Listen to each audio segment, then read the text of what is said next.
में भारतीय संविधान के अनुसार राज्यसभा सदन की संरचना कैसे होती है, यह जानते हैं। भारत में दो सदनों में राज्यसभा जो संसद का ऐसा सदन है जिसके लिए आम नागरिकों की राय कभी भी नहीं मांगी जाती। इस सदन में राज्यों के विधायक संसद सभ्यों को चुनकर भेजते हैं या फिर देश के राष्ट्रपति संसद सभ्यों को चुनकर राज्यसभा भेजते हैं। अब यहाँ पर एक और बात हमें जाननी चाहिए। भारत के राज्यसभा में कुल 238 संसद सभ्य जिसे राज्य की चुनी हुई सरकार के चयन की प्रक्रिया के आधार पर राज्यसभा भेजा जाता है और इसके अलावा 12 ऐसे संसद सभ्य जिसे राष्ट्रपति जी के द्वारा राज्यसभा भेजा जाता है, लेकिन किसी भी संसद सभ्य को भारत के नागरिक के चयन के आधार पर राज्यसभा कभी भी नहीं भेजा जाता। यानी कि भारत का कोई भी आम नागरिक वोट नहीं दे सकता। उदाहरण के तौर पर देखते हैं, किसी राज्य में विधानसभा की 200 सीट होती है और उस राज्य में राज्यसभा के लिए 4 सीटें तय की गई है। ऐसे में उस राज्य में जिस पार्टी की सरकार बनती है उस पार्टी के पास 130 विधायक होते हैं। ऐसे में उस पार्टी की ओर से 3 संसद सभ्यों को चयन कर उन्हें राज्यसभा भेजा जाएगा और विपक्ष की ओर से एक संसद सभ्य का चयन कर उसे भी राज्यसभा भेजा जाएगा और इसी तरह से चयन प्रक्रिया के आधार पर 4 संसद सभ्यों को उस राज्य के कोटा से राज्यसभा भेजा जाएगा।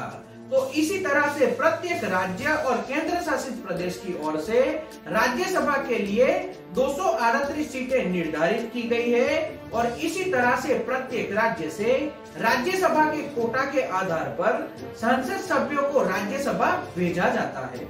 और इसके अलावा 12 संसद सभ्य राज्यसभा राष्ट्रपति जी की ओर से भेजे जाते हैं। इन 12 संसद सभ्य में साहित्य, विज्ञान, कला और समाज सेवा से जुड़े हुए लोगों को राष्ट्रपति जी के विवेक बुद्धि के आधार पर राज्यसभा भेजा जाता है। अब हम जानते हैं राज्यसभा में संसद सभ्यों का कार्यकाल कितना रहता है। ऐसे में हमें एक बात ध्यान में रखनी है, राज्यसभा का कभी भी विसर्जन नहीं होता। राज्यसभा के प्रत्येक 2 साल पर 1/3 संसद सभ्यों को उनके पद से सेवानिवृत्त किया जाता है और उनकी जगह पर राज्य सरकार की ओर से दूसरे संसद सभ्यों का चयन कर उन्हें राज्यसभा भेजा जाता है। तो इस तरह से देखें तो राज्यसभा का कभी भी विसर्जन नहीं होता और इसीलिए राज्यसभा को स्थायी सदन माना जाता है। अब एक और बात जानते हैं, हमारे देश में अलग अलग विषयों के बहुत जानकार लोग हैं जो कभी भी चुनाव लड़ना नहीं चाहते। ऐसे लोगों की सेवा का उपयोग करने के लिए उन्हें चुनी हुई राज्य सरकारों के द्वारा या राष्ट्रपति जी के द्वारा राज्यसभा के सांसदों के रूप में राज्यसभा भेजा जाता है ताकि उनको जिस विषय का ज्ञान है इसका उपयोग कर देश को कुछ उसका लाभ मिल सके। इसी तरह से देश का दूसरा सदन जिसे लोकसभा कहते हैं, जहां से नए नए कानून पारित किए जाते हैं, ऐसे में किसी कार्य में अगर जल्दबाजी देखी जाती है यानी कि कानून बनाने में कोई जल्दबाजी की जाती है तो राज्यसभा के संसद सभ्य अपनी विवेक बुद्धि के आधार पर उसके ऊपर रोक लगा सकते हैं ताकि कोई भी गलत बात आम नागरिकों के ऊपर हावी न हो और किसी भी आम नागरिक को किसी भी तरह का नुकसान न उठाना पड़े।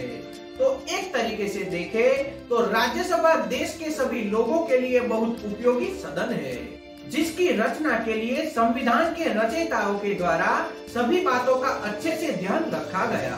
तो आज के वीडियो में इतना ही। जय हिंद।